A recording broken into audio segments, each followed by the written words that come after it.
had so much agriculture over the years, anything from, you know, dairy farming, tobacco farming, fruits and vegetables, traditional ones. And now we're having a lot, and of course maple production, Sure. which has always been part of our tradition. We're going to find that the branches are going to be opposite of each other. And you can see that if I stand it up like this. The buds are actually going to be opposite of each other. Oh. There are only 4 trees in our forest that have that kind of arrangement. So we can pretty much tell that if we go out into the forest looking for maples, if we find something like this. It would only be sugar maples and red maples that are like Sugar that? maples, red maples, Norway maples, all those in the maple family are similar. But we know by looking at the buds and the stems which trees are going to be the sugars, which are going to have a higher sugar content. And those are the ones we're going to look for. In this particular case, you can see where the buds are very pointed. That is classic sugar maple. And when we go back to the sugar house, I'll show you what a Norway maple looks like. So by looking at these, we can tell already that that is a sugar maple, and we can hang a bucket on this tree. How many buckets do you have here out of the trees in Northwest Park? Northwest Park, we have at this point in time the potential to have 150 trees, and that's just within the proximity of the sugar house. We have 473 acres of land here. Over 300 is forested, but they're not all sugar maples. And in fact, there aren't very many sugar maples in the forest itself. Some of the trees that we have here were planted for us specifically for this program by the town, and we go out to those trees, and within another 2 years, where there are 1 bucket trees, we have approximately 75 trees. We'll be able to put 2 buckets on those, and we will increase it by 50% just by adding those additional buckets to the same trees because of their size. Now, about how old would this tree be? This particular tree, if I'm looking at it, without cutting it down and counting rings. Without cutting it down, counting its rings, I would have to say that this tree is about 35 years old. Just by 2 reasons. 1, it's growing in good, well-drained soil. 2, it's got a lot of sunlight, so it's going to grow faster than a tree that's in the forest situation. We can look at some of these trees in here, they're smaller in diameter, and those trees will be probably half the age of these. Some of them equal, but because they're competing with other trees, they aren't necessarily going to be as big. So this would be a happy tree? Yeah, it could be a happy tree. Yeah, could be a happy tree. All right, so what we want to do is find a spot. We can tap the tree at any particular point on the tree that we would like. So what we're going to do is come on over on this side. We've tapped this tree before, but what we want to do is stay away from the old tap holes. Okay. And I don't see any over here. So what we're going to do is we're going to drill a hole right in there. Okay. Are you familiar with this tool? Yes. There you go. Okay, thank you. What you want to do is you're going to place it right in here. You're going to start it, and you're going to get it right to where the okay, that was my next question, is how deep do these actually go? We're going to tap in about 1.5 inches to 2 inches. Okay, so but use the guide. Yep, use the guide.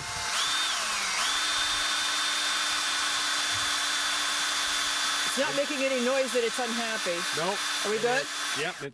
Now as you pull it out. You got a reverse on this? Nope, just do it as you are, but yeah, make it work as you're pulling it out. Okay. That'll keep the hole clean. Great. I didn't know if you had I didn't know if it was a reversible drill or not. It is, but what we want to do is clean out the hole. Okay.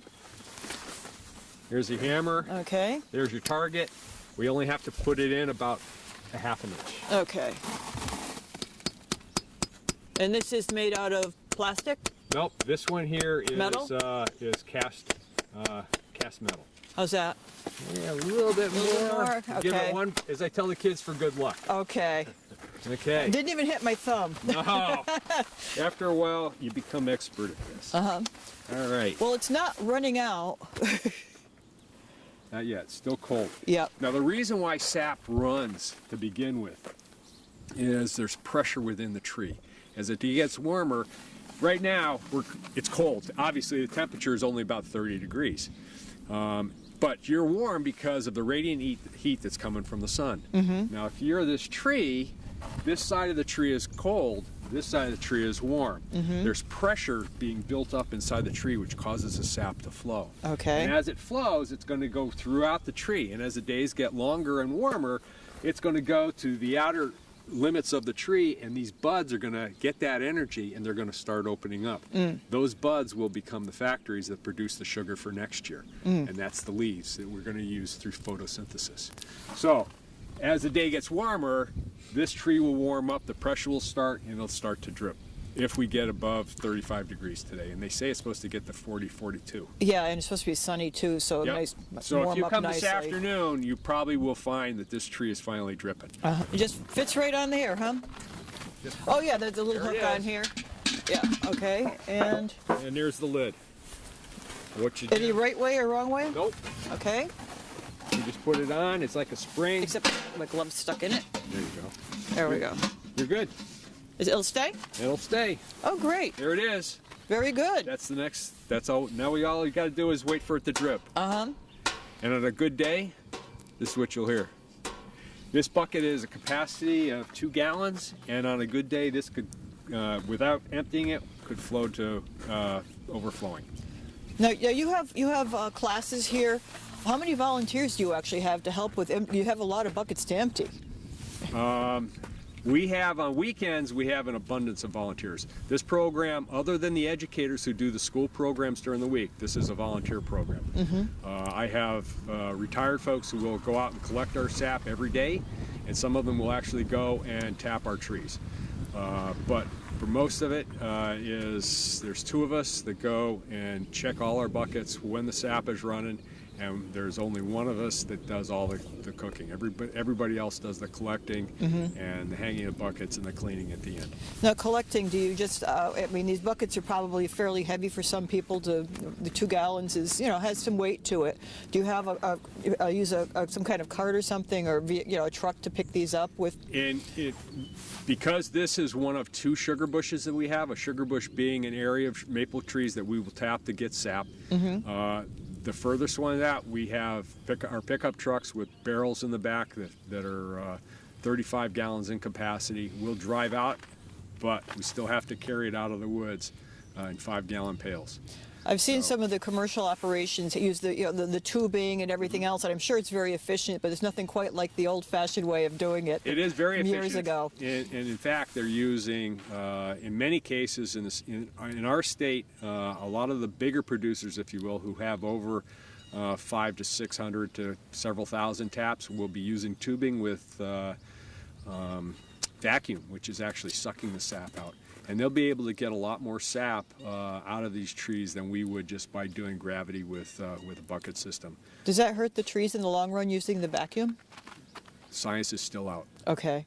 They do a lot of research in the state of Vermont, which is the biggest producer of maple in the United States, and it's a very big industry, but very important to the commerce of Vermont. So they take pride in their research and being able to give us the answers to those questions. But it's relatively new as far as vacuum is concerned. We don't use tubing or vacuum in Northwest Park because we are an education-oriented program, and we feel that it's necessary that the public experience this. And if we had tubing, there's nothing to do but just watch it drip and watch the steam when we finally get to the sugar house. And I think it's wonderful that that here in Northwest Park that you're keeping this old tradition alive. Doing it the old way. It is. There's a bunch of old timers, but we all try to do the best we can with getting the sap and providing an experience that's short-lived in the spring of every year. Well, it's really part of New England heritage, and it's so good to see it active here. Well, we've seen the buckets go up. Yep. We've seen that it's a little bit too cold for the sap to be running at this moment, but we do have some sap back at the sugar house. So let me take you back there, and we'll see what it entails when we get to the sugar house. Okay? And there's nothing quite like going to a farmer's market and talking to the person who's producing your food, whether it's somebody who's growing your vegetables or somebody who's, you could ask how the cattle are fed when you're thinking about picking up a nice piece of meat. And it's a really good experience for people to be in our state to get closer to farming. And you've been in in agriculture for quite a while. What kind of changes are you seeing? We're finding that people are more interested in finding areas or places like our sugar house where they can get a locally made product that they can actually see what goes into it, they're more interested in learning about what their food is made of. And for us, the small little bit that we do here in Connecticut with maple has been really enhanced by this strong move into buying local. So what we have here, we're going to do a little bit of sampling. Okay. I have 2 containers of liquid. Can you tell me what's what? Are they sap? Are they water? My guess is that's probably sap. Okay. Is that And correct? the reason why you say that is because it looks a little more viscous. okay. It's very difficult to tell. Uh-huh. So what we're going to do is we're going to do a little experiment. Okay. Here's where the science comes in. We're going to take this liquid that actually, we're going to try the other one first. Okay. And we're going to put it into this cup. It's overflowing. And then we're going to use a hydrometer. Again, science. This hydrometer is a sap hydrometer. It goes from 0 to 12, and it tells me percentages of sugar in the liquid. So if we take it and put it into this cup, and we let it float, aha. If you look right across the top, Yeah. what do you see? What number? I see 4. 4? Yeah. Okay. Now we have the rule of 86. We're seeing how good your math is. Take the number 86 and divide it by 4. Divide it by 4. Okay. So it's 20 something. Okay. 22ish. About 22 and a half, 23. That means this is sap, and I need 23 and a half gallons of this sap to make 1 gallon of syrup. Don't drop it. Right? That's pretty sweet stuff. That's, oh yeah. And I've always heard the rule of thumb 40 gallons. it is. It is? And that's 20. Because 2? this is sweeter. Now it's the beginning Okay. of the season.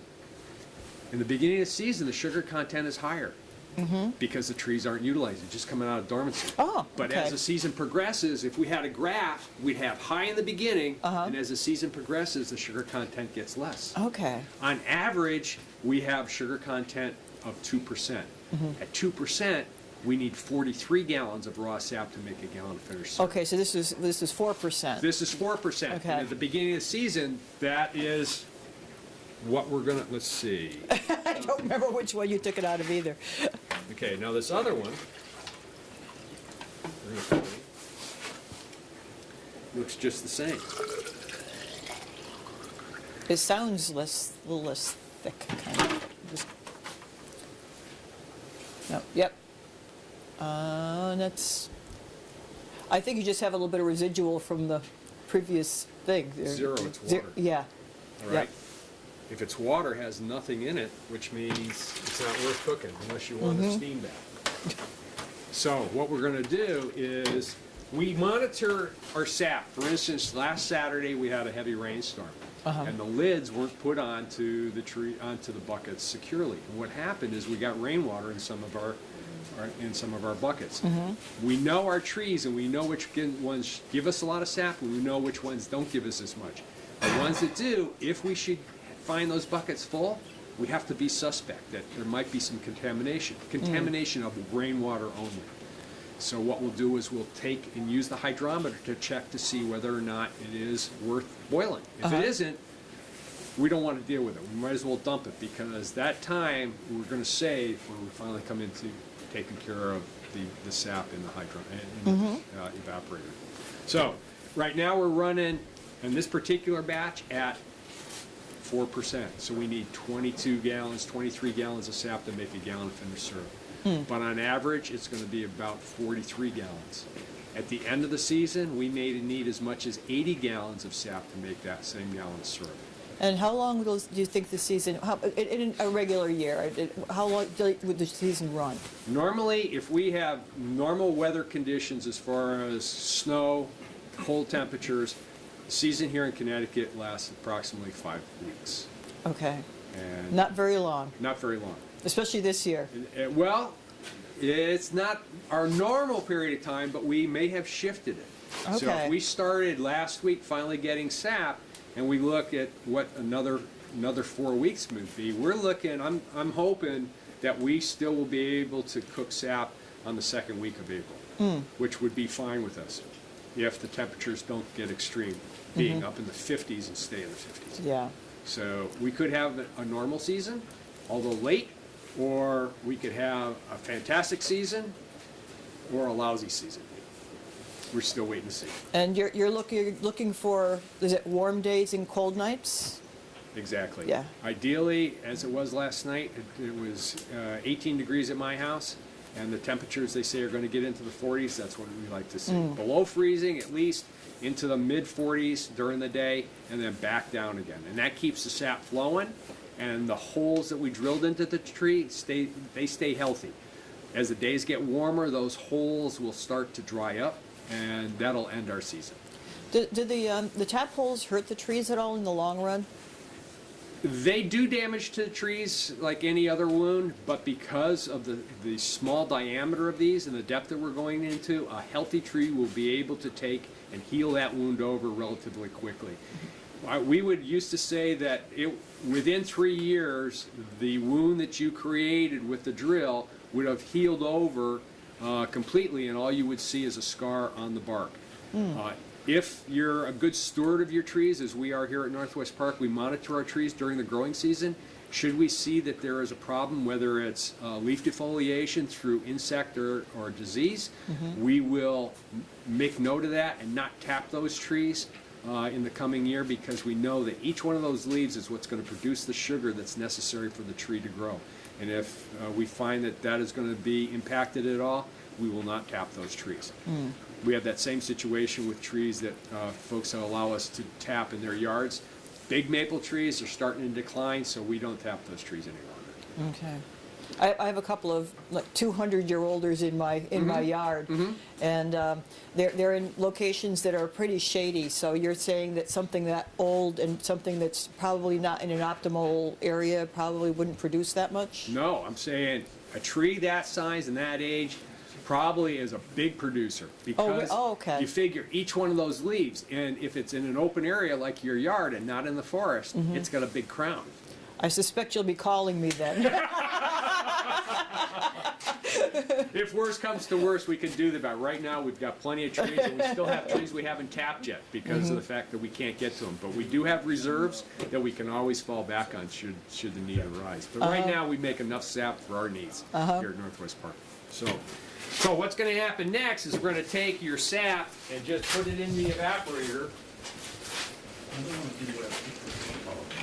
And this particular evaporator is actually what we call a hobbyist. A hobbyist, we make between 75 and about 200 taps is what would be considered a hobbyist.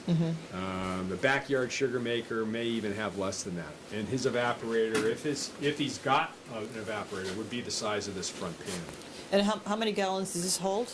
Right, actually it looks like it holds a lot, but we only put enough liquid in to cover the bottom of the evaporator by about 1.5 inches. And why would that be? The reason why is the longer the sap is in the cooking process, the darker it's going to get. And color is going to be very important in the final product, in the grading of the syrup. The darker the syrup, the darker the grade, the less money you get for the product. There's a lot of different things that can influence that.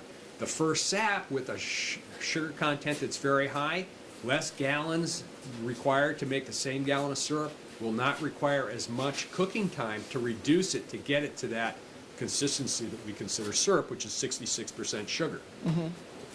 But as the season gets along, the sugar content diminishes, which means it's going to take us longer to get it reduced to that consistency of 66% sugar. So we want to deal with very shallow depths of liquid in here, which is very important to keep monitoring this, because the shallower it is, the faster it cooks off, the faster we cook that water off, the sooner we get the syrup, and the lighter the grade is going to be. And I always thought that maybe some people prefer the darker grades. I don't know, but you actually the better grades are the lighter grades? They're all good grades. Okay? That's our society looks at two different things. One is, if it's very expensive, it must be the best. And two, if it's grade A, then it's got to be better than grade B. And starting next year, there will be no grade B. It'll all be grade A. So at this point in time, we are looking at grade A, light, medium, and dark, and grade B, which is all dark. And next year, it's going to be, in fact, we're switching over now. It's all going to be grade A. It's going to be light, medium, dark, and extra dark. Okay. Now, as far as price is concerned, it's all dependent on economics. Because there isn't a lot of light syrup made, the price is higher. Doesn't mean it's better, it's just that there isn't a lot out there, so the price is higher. You can make syrup, and the longer it sits, the darker it's going to be. So there's always going to be a lot of dark syrup on the market, which means the price is going to be lower. So because the price is different doesn't mean there's any difference in the syrup, other than taste. When I go to the farmer's market, I usually try to buy, and this would have been last year before the grading change, my favorite's always been grade B amber. Okay. And it's very, very flavorful. And it's dark, and but I'm surprised. I've gotten the grade A before, and it just doesn't seem to have the same depth of flavor. And the reason why is you got the medium to the light amber. And those are always going to be more delicate to your palate. Okay. The darker it is, the stronger it is to your palate. And a lot of us like to use it now more than just on pancakes and waffles. We want to use it in our baking or in our cooking. And with those, you're going to want those darker grades. It's going to be the grade A dark amber, or extra dark, if you will, which we now consider B grade. Okay. And those are the ones that will enhance the flavors of whatever recipe we're using. So you can still get those, it's just going to have a different label. Different on it. label. It's going to be grade A dark amber, but it'll also have an adjective that tells you what the flavor is. Instead of being delicate, it's going to be robust. Okay. Stronger flavor. Kind of like coffee. Exactly. Yeah. Exactly. So the products that you're presently using will still be there. They'll just have a different name to them. Okay. And those we like to instill in folks is, if you're looking to cook with them, and no recipe that I've ever seen really using maple tells you what grade to use. So you have to determine what you want to get out of it. If you're just going to put a glaze on, say, carrots, you can use any of them, but if you don't want to overpower that, you're going to use a lighter amber or a fancy. But if you want to glaze a ham or make barbecue sauce, you want to use the darker, which are going to give you those flavors that you're going to look for in the final product. So those are very important. And it comes down to price. Right now, a gallon of light fancy could go as much as $50 a gallon, where a gallon of B grade, as you're familiar with, could be $30 a gallon. Depends on where you go and how you're going to get it. But the darker ambers or the dark grades are always going to be less expensive. Well, at least now I know why. But it all has to do with the cooking process. Now, you were talking about Arlo. Arlo's got reverse osmosis, which is RO. It's a filtration system. And he can take that sap that has a low sugar content, he can put it through this filtration system before it cooks, and he can get a higher concentration of sugar in the sap that he's going to put into his... So you can cook it less time. Less time. Yeah. Even though it's coming out of the tree with less sugar in it, because he's taking the water away by not cooking it through filtration, when it finally comes to reducing it, he can take and make a higher grade or a lighter grade syrup, which will get him a higher price in the end. So it's very interesting how that all works. And a lot of producers are doing that now. They've got those ROs, which also cuts the time it takes to make the syrup. For us, we put it in, we boil it, we watch the pot and the steam go up, the pot's boiling, and at the end of the day, we take it into the kitchen, filter it off, and put it into our containers, and that's pretty much how our system works. Yeah, just like the way it used to be when I used to go to Bradway's Sugar House when I grew up in Stafford as a very young child. This is the same system. I see you're using wood here. Yep. Our wood comes, because we're a municipal park, our wood comes from the park itself, or when our tree crews go out throughout the community, they're in our area, they'll bring logs and wood back up here that we can use for this program because it's a waste product. And we can utilize that in this operation. And we probably go through, because this evaporator is so efficient, we can probably go through as little as 2 cords of wood in a season, which Wow. would be the 5 weeks. And that's very important, that we have enough of those resources, but we don't require as much with the size of our. Yeah, I would have thought probably more, but if it's efficient, No, I'm sure it's that's efficient. yeah.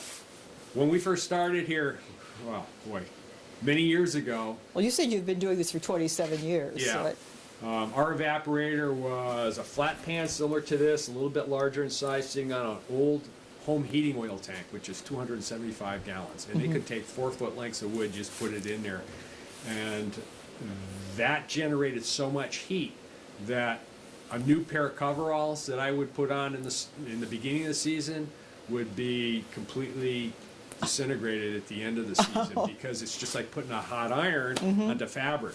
By working that close, I needed actually a shield between me and the evaporator, because the fire was so hot. This room was nice and toasty. Oh, I bet. It isn't anymore.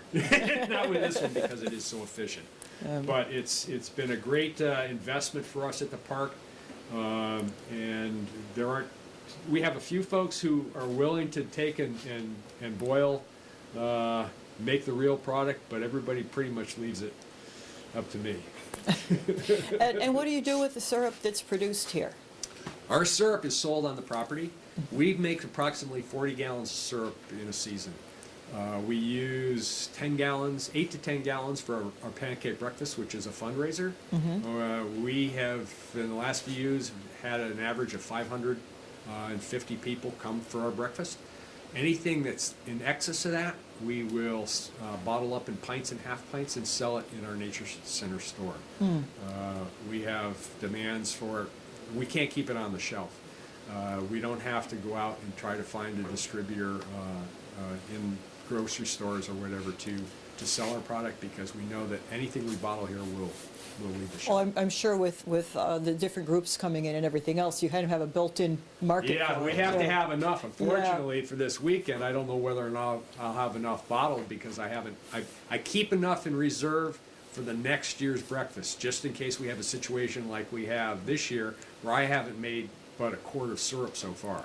So I don't have enough to fill the demands of both the breakfast and our clientele. So we keep a little bit extra just to cover us in those situations.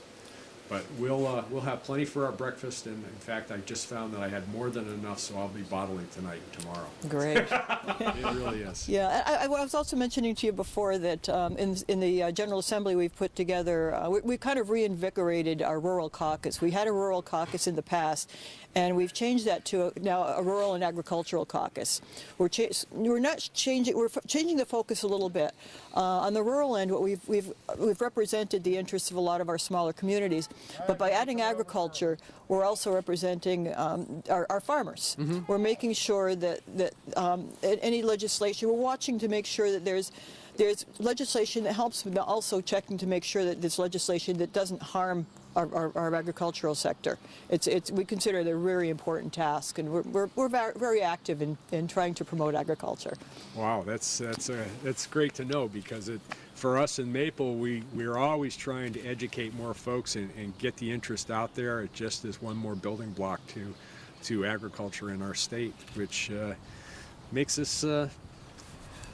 It's good. It's a good feeling. Absolutely, absolutely. Well, I want to thank you very much for spending the time today. Well, really my appreciate pleasure. it.